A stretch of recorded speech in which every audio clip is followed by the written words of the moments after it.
What's up? My name's Jack. The black marker is better at getting the ideas out, so you can see them. Seeing them is more of a practice for me to give symbols and symbolism to bring concepts out. This is something called sand talk, which I really appreciate. There's some writers who talk about how actually being able to make drawings in the sand, mapping out attack plans, helps convey a message. And today's sand talk is going to be on a form of intelligence, which is the venture studio model. This is the main term used for this area of operation, which in effect is a business that builds businesses. So there's lots and lots of these models. I was attracted to it for many reasons. One of them is a personal core line. I want to dive more into the science, the practical reasons that I got behind this model. Because I think a why, this moral imperative is only as strong as its principle in the economic landscape. So I was taking notes here. I would say venture studio is just a bad term. It really is a science. A very successful venture studio is called science, so I think they also think in that vein. It's the science of business success. And I think, in some sense, you get into aspects of collective intelligence, being better at collective intelligence, being better at just deploying businesses that build businesses capital. Because essentially you are in market competition with just the standard VC model. Venture studio should be competing with a VC model. Most of them aren't, because most of them have chosen a model that doesn't scale.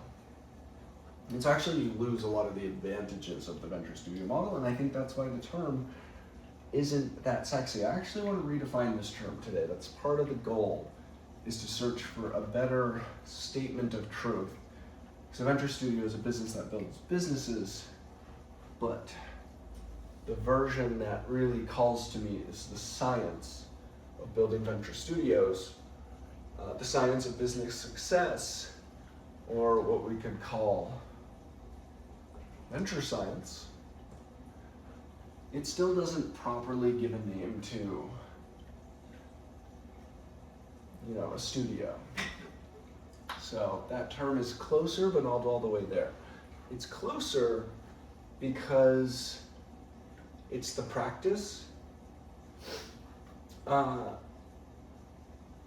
It's closer to finding more of a math pattern that's successful than it is anything else. So by proxy, the venture studio model should be far more effective than the VC model, because the VC model is inactive. Meaning it's not getting bottom price deals, it is coming in once something's been formed. Now, a bad venture studio would take advantage of that. A good venture studio would build a better system than venture capital itself. Let's give an example of this. Bump FM is a product inside of persist.org,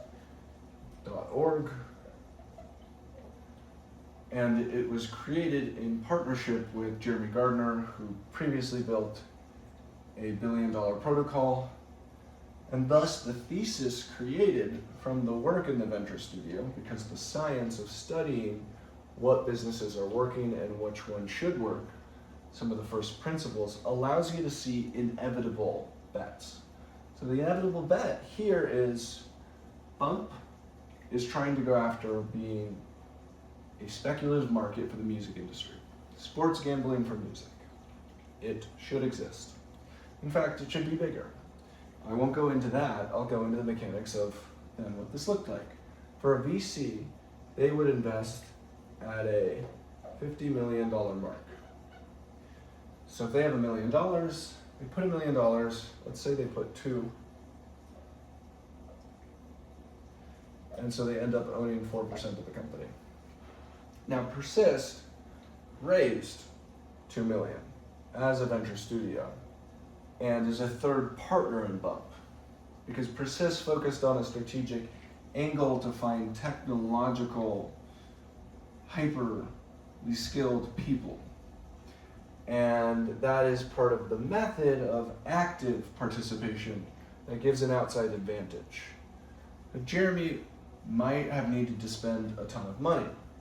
Jeremy also didn't formulate the idea. If he did, and he came to Persist, we probably wouldn't own 33% of it.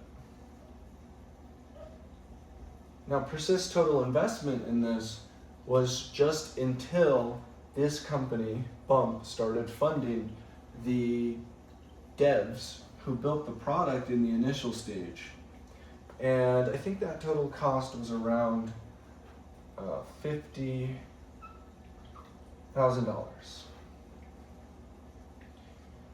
So as you can see, the investment model between the venture studio and the VC, it's already magic. This is 40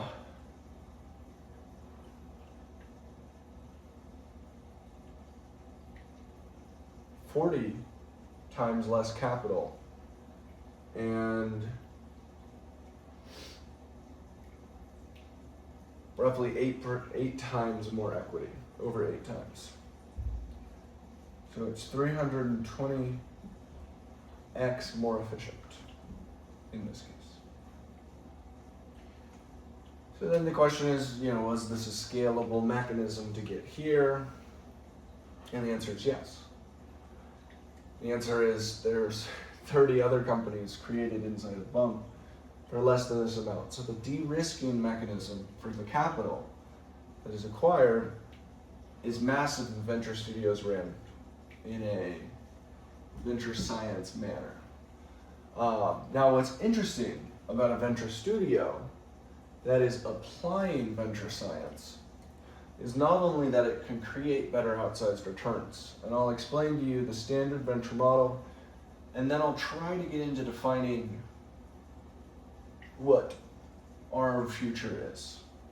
The standard venture model is you take a group of 10 really amazing people, you have them work on a ton of ideas.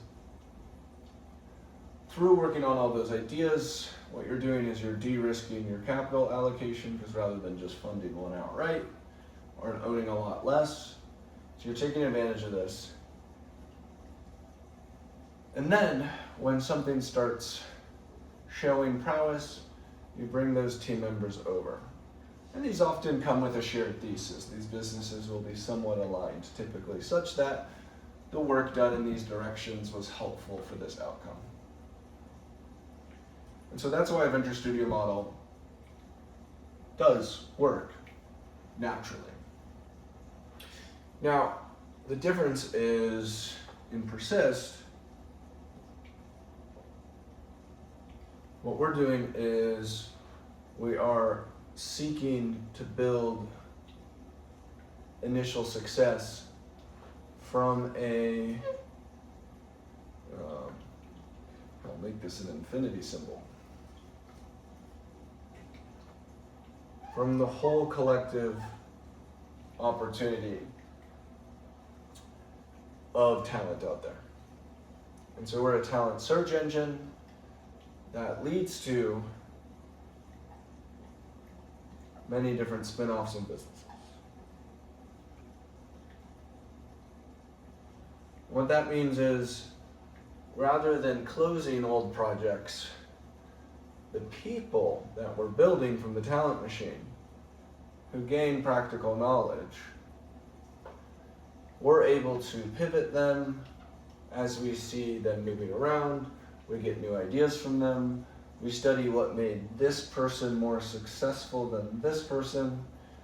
And this all leads into fulfilling our higher capability to evolve into a more and more scalable version of building these successes.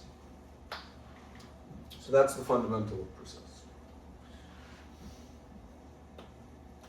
You could call it swarm intelligence, is a direction. You're applying a lot of people to a lot of different problems, and then the knowledge share is really, the venture science comes in here as a shared layer of understanding on how our future companies should be decided and how these people should be decided. So it really sits across the whole funnel. I'll draw that on the bottom. So VI sits from the talent machine to IPO.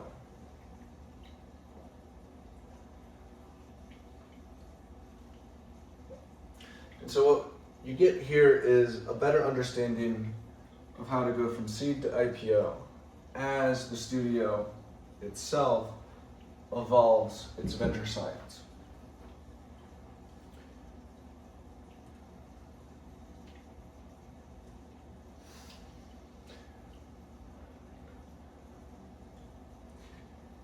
And somewhat you can think about this of swarm intelligence for exponential paths.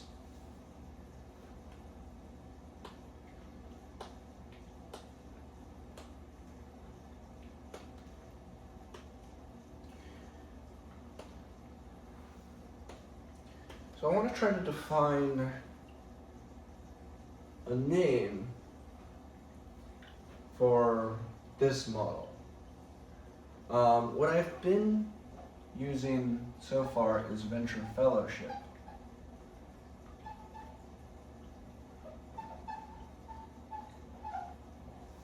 Venture fellowships.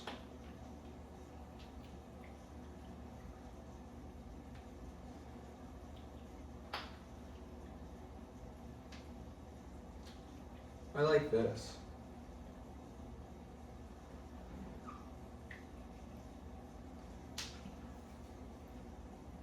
That may be the solution. We're going to go ahead and check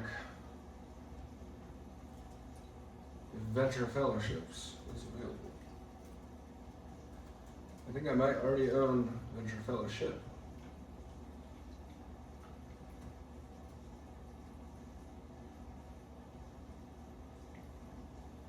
It is.